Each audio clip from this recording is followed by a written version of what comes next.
اہم مضامین: اسلام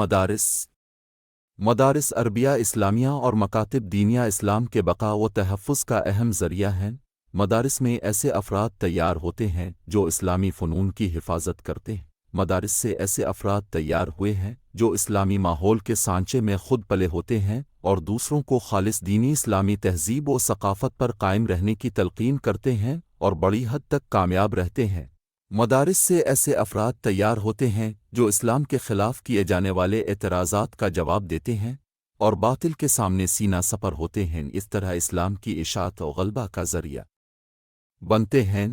مدارس سے ایسے افراد تیار ہوتے ہیں جو دعوت و ارشاد کے ذریعے لوگوں کا تعلق اللہ سے جوڑتے ہیں اور حلقہ اسلام کی توسیع کا ذریعہ بنتے ہیں۔ مدارس سے ایسے افراد تیار ہوتے ہیں جو مسلمانوں کی تعلیمی، اقتصادی و تہذیبی و سیاسی ترقی کے لیے قائم ہونے والی جماعتوں اور تنظیموں کی اعانت و قیادت کر کے انسانی فلاح کی خدمت انجام دیتے ہیں۔ مدارس کے ذریعے اسلامی لٹریچر تیار ہوتا ہے جو اسلامی تاریخ و تمدن اور شاندار ماضی کی خدمات کے بقا کا سبب ہے اور مستقبل روشن رکھنے کی علامت